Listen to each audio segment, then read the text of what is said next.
Terima kasih Anda masih bersama kami di Arah Angin TVRI. Kita masih membahas terkait dengan tema kita pinjam cepat, bayarnya juga harus tepat dong ya. Nah, ini masih bersama dengan sejumlah narasumber, tapi kembali lagi saya ke Mas Huda. Mas Huda, ini yang menarik adalah data dari penggunaan Pindar ini mayoritas usia 19 sampai 34 tahun dan juga mereka yang menjadi mayoritas gagal membayar pinjaman daring tadi. Nah, data dari OJK per Maret ini tadi sudah disebutkan begitu per April kalau tidak salah ya. Per April ini adalah tadi disebutkan untuk gagal utang Pindar ini mencapai 80 triliun rupiah. Artinya milenial outstanding.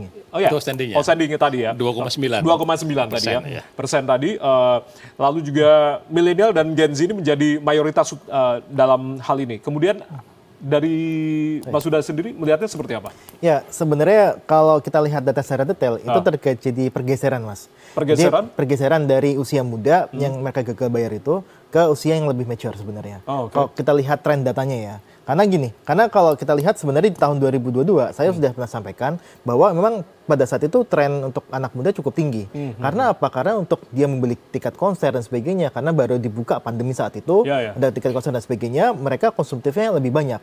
Nah, ini kita lihat juga ya, penggunaan Pindar didominasi oleh usia 19 sampai 34 tahun, begitu sumber dari salah satu media online. Ya, nah kalau kita lihat untuk biaya per peminjamnya itu sekarang sudah lebih banyak yang 54 tahun, 35 tahun, sampai 50 tahun. Karena apa? Karena di sini juga ada kondisi ekonomi yang memang menyerang ke usia-usia pekerja. Nah, usia pekerja itu ternyata banyak juga yang gagal bayar karena ada PHK dan sebagainya. Nah, tentu tren-tren seperti ini terus kita sampaikan ke OJK. Dalam beberapa waktu yang lalu pun saya sampaikan ada tren untuk yang dia terkena PHK ini seperti apa.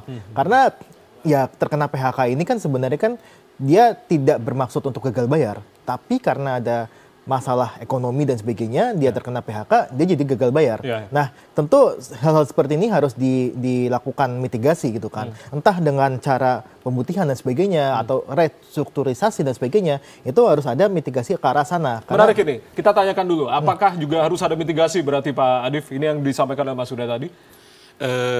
Artinya ketika misalnya si borrowernya memang tidak mampu membayar, itu bisa diskusikan ke penyelenggaranya, artinya ya mungkin mereka minta restrukturisasi, ya katakan restrukturisasi kan banyak polanya, katakan bunganya misalnya di diskon misalnya, atau tenornya diperpanjang misalnya, atau mungkin pokoknya juga diskon, tapi itu tetap kembali kepada penyelenggaranya, Pindarnya.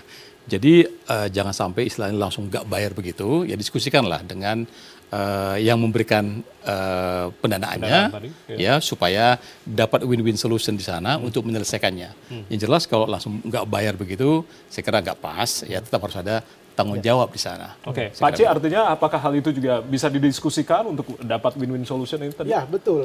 Jadi ini yang kami sesalkan. Sebenarnya kalau memang bermasalah, bisa langsung menghubungi platformnya fintech itu sendiri. Karena kita ini kan berizin dari OJK, pasti ada kantornya, ada hotline-nya dan sebagainya. Atau bisa juga meminta bantuan kepada AFPI di hotline kami namanya Jendela.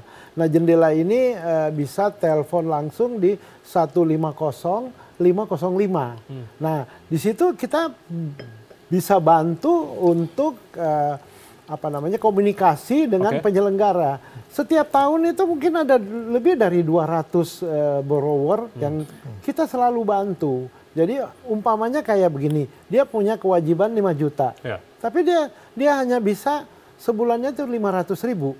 Ya nggak apa-apa, kita coba komunikasikan, kita tarik jadi 10 bulan. Kita cicil, bunga pasti kita stop, bunga pasti kita stop, dan karena di aturan kita itu kalau sudah di atas 90 hari maka bunga dan denda harus stop. Itu code of conduct kami, pedoman perilaku kami. Jadi bunga di stop, dia akan angsur 10 bulan. Itu bisa itu salah satu solusi. Tetapi jangan menghubungi orang-orang yang nggak jelas sebagai konsultan dan sebagainya. Langsung saja hubungin, dan kita kan memang punya wadah itu, punya wadah, ada namanya Jendela, bisa ke fintechnya juga langsung ya, dan kita bisa diskusikan apa yang disampaikan Pak Adif tadi ya, bisa di restructuring atau rescheduling dan sebagainya. Itu banyak jalan menuju Roma. Sosialisasi ini penting untuk dilakukan, tidak hanya melalui media, tapi juga kemudian kita harapkan juga agar masyarakat juga paham begitu apa yang kemudian tadi sudah disampaikan. Mas Huda menambahkan lagi? Ya, saya tambahkan. Jadi menariknya adalah ketika saya banyak membahas pinjaman daring, saya dihubungin sama salah satu borrower yang memang dia gagal bayar dan dia mengakui itu. Dan dia cerita bahwa ya selain mereka harus berhadapan dengan pinjaman daring, mereka juga butuh sebenarnya kejelasan. Dari mana? Dari OJK misalkan. OJK ketika itu dia hubungin gitu kan, dia hubungin tapi ternyata kurang responsif. Harus tunggu dan sebagainya. Makanya kita sarankan sebenarnya ada ya salah satu mekanisme yang lebih cepat lagi untuk bisa menghubungkan antara borrower ini dengan OJK dan juga platformnya. Karena mekanisme seperti apa yang kemudian harusnya ditawarkan? Karena pada dasarnya adalah OJK adalah pengawas, ya kan. Pengawas yang tadinya Pak Ance tadi bilang ada hotline dan sebagainya, itu harusnya ke OJK dulu, baru ke OJK, habis itu baru ke AFPI. Nah, dia juga menyarankan bahwa ya kalau bisa dibilang mereka juga mempunyai tekanan khusus dan dia saya nggak tahu klaimnya benar atau tidak gitu kan. Nah, ini yang kita lihat sebenarnya harus ada sistem ketika memang mereka butuh restrukturisasi, butuh dan sebagainya yang harus difasilitasi sama OJK. Kita tidak hanya sama AFPI sebagai penyelenggara, tapi juga harus OJK yang memang dia bertanggung jawab di situ. Makanya ini yang harus ditekankan adalah ya komunikasi OJK ke masyarakat untuk menghadapi masalah ini seperti apa gitu kan. Dan saya rasa sebenarnya ini yang juga menumbuhkan ada komunitas gagal bayar itu. Karena ada sistem yang memang belum terintegrasi antara OJK dengan AFPI dan pinjaman daring platformnya, dan juga yang ini ya kalau boleh saya bilang kan masyarakat di Indonesia itu kan sudah terlalu lelah lah untuk birokrasi yang berbelit gitu kan. Makanya ini saya rasa harus ada teknologi yang bisa menghubungkan secara langsung. Kan Pindar kan perusahaan teknologi kan. Nah, perusahaan teknologi harusnya mempunyai satu sistem yang bisa mengintegrasikan antara OJK, AFPI, platform dan sebagainya untuk bisa menjadi salah satu ya sistem terintegrasi dan pelaporan itu. Karena kalau kita lihat sebenarnya di Yayasan YLKI itu juga cukup banyak laporan tentang Pindar. Dan juga tapi dia klaim tapi nggak dipisah antara pinjaman daring dan pinjaman online gitu kan, yang legal sama yang ilegal. Nah, tapi di sini jelas bahwa harus ada ya tadi integrasi dan masyarakat juga harus diberikan edukasi bahwa ini loh kalau ada masalah hubungin OJK, nanti akan disampaikan dihubungkan sama platform. Ya, saya minta respon sedikit Pak Adif. Ini harus menjadi atensi loh Pak, karena banyak harapan masyarakat kepada OJK lebih responsif tadi yang disampaikan juga Mas Huda begitu. Betul. Jadi artinya, sebetulnya sedikit mengkoreksi Pak Nurul Huda. Artinya ketika ada borrower, peminjam yang katakan dia mau restro, dia nggak perlu ke OJK, dia langsung aja dong ke platformnya, diskusikan ke sana. Memang itu pun gimana pun tetap kewenangan daripada penyelenggara untuk konteks restrunya seperti apa. Perpanjangan jangka waktunya, kurang suku bunganya atau kurang pokoknya mereka. Kami di OJK, in case ketika ada masalah misalnya, noise atau nggak ketemu segala macam, akhirnya ada pengaduan, baru lapor OJK. Gitu lah kira-kira. Jadi ketika udah mentok dia, baru lapor ke OJK. Kalau kami lihat ada pelanggaran dari sisi penyelenggaranya, tentu kami akan bina dong penyelenggaranya. Jadi modelnya langsung, nggak usah ke OJK dulu, langsung diskusikan ke sana. Tapi ketika misalnya ada yang isu di sana, akhirnya harus dilaporkan ke OJK, laporlah ke Unta 157 misalnya, atau bahkan ke pengawasnya. Tentu kita akan tuntaskan nanti di mana masalah. Itu jauh lebih efisien Pak. Jadi nggak usah ke OJK dulu. Karena kan kita ngawasin industrinya kan ya. Itu kan urusan antara si penyelenggara dengan si borrowernya. Diskusikanlah ke sana, dapatkan win-win solutionnya. Ya kalau memang ada terlalu berat, bagaimana mencari alternatif selesainya. Jadi jangan menghindar juga. Ya sekarang nggak bagus, karena kalau menghindar gitu kan ujungnya dicari-cari sama debt collector, saya nggak bagus juga. Ya sekarang ketemukanlah win-winnya dengan penyelenggara. Pak Adif, tapi kalau kemudian upaya konkret OJK untuk kemudian bisa tadi menyikapi pinjol-pinjol ilegal yang kemudian banyak menyalahgunakan data, lalu juga mengintimidasi dari nasabah, apa yang kemudian harus dilakukan OJK? Kalau konteks pinjol-pinjol ilegal, itu kan kita di OJK ada nama Satgas Pasti. Itu tugasnya saya kira udah ribuan aplikasi ilegal yang sudah diblokir mereka. Ya, itu udah masif banget kerjasama dengan instansi-instansi pemerintah yang lainnya. Jadi kita betul-betul mitigate banget nih untuk yang ilegal-ilegal nih. Bahkan dengan API beberapa lalu kita minta kerjasama tuh dengan Google ya. Jadi kalau ada misalnya yang impersonate misalnya mirip-mirip tuh, katakan dia ada kami atau ada kami misalnya, mirip-mirip orang sampai salah di sana, itu diskusikan sama Google langsung nggak salah kemarin ya. Langsung Google ketemu sama API, kita juga ada di sana setelah saat itu. Jadi kalau ada yang begitu laporkan, di take down tuh sama Google, sama Google. Kita mitigate banget lah yang terjadi konteksnya yang ilegal-ilegal tadi itu.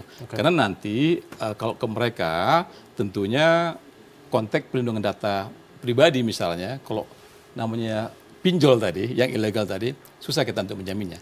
Tetapi ketika penyelenggara yang legal, ada aturan-aturan di sana yang berlaku, aturan OJK maupun undang-undang PDP-nya kan ya, perlindungan data pribadinya itu. Jadi itu kita awasi dengan ketat di sana. Oke, saya langsung ke Pak Ci, singkat saja karena waktu kita singkat, begitu harapannya dengan penerapan dari SLIK ini? Ya harapan kita adalah masyarakat bisa lebih disiplin untuk membayar tepat waktu. Itu yang pertama. Tapi harapan kami adalah meminjam sesuai kebutuhan, bukan keinginan. Nah itu yang paling penting. Dan meminjam sesuai dengan kemampuan. Itu yang banyak macet karena bukan kebutuhan, tetapi keinginan. Dan memang sadar bahwa tidak mampu membayar. Mungkin itu. Baik, Mas Huda menambahkan singkat saja. Ya, yang jelas sebenarnya kita juga butuh langkah mitigasi, bukan hanya menyarankan untuk langsung ke platform, tapi masyarakat yang mengadu ke OJK juga punya landasan hukum yang jelas. Maka dari itu untuk langkah mitigasi ini yang seperti saya sampaikan, ada pengaduan dan sebagainya, restrukturisasi dan sebagainya, itu juga dikuatkan dalam peraturan OJK. Yang itu kita ingin sampaikan untuk masuk ke peraturan OJK ketika revisi selanjutnya, ataupun ketika udah belum ada ya, tapi kalau sudah ada mungkin bisa lebih disar lebih ke masyarakat. Agar nanti gagal bayarnya semakin kecil. Semakin kecil, itu harapan kita semua tentunya begitu, dan sesuai dengan harapan-harapan yang kemudian dituliskan di pesawat kertas logo dari Arah Angin ini. Saya akan bacakan satu persatu dari Pak Adif sendiri. Pinjaman harus dilakukan secara bijak dan juga bertanggung jawab. Ini juga pesan untuk kita semua. Lalu dari Pak Ci mengatakan pinjaman sesuai kebutuhan, bukan keinginan, pinjam sesuai dengan kemampuan. Tadi ditekankan lagi ya kepada masyarakat. Nah, sudah tadi juga berpesan walaupun ada sisi negatifnya, sisi positifnya pinjaman daring tetap lebih banyak. Itu yang tentunya menjadi harapan. Kita terbangkan pesawat Arah Angin ini, semoga menjadi harapan kita semua begitu dari penerapan sistem SLIK ini. Terima kasih Mas Huda, terima kasih Pak Ci, terima kasih Pak Adif sudah bergabung bersama kami dalam diskusi ini. Semoga bermanfaat tentunya diskusi kita di malam hari ini. Saya Ardianto Wijaya, mewakili teman-teman yang bertugas mengucapkan terima kasih atas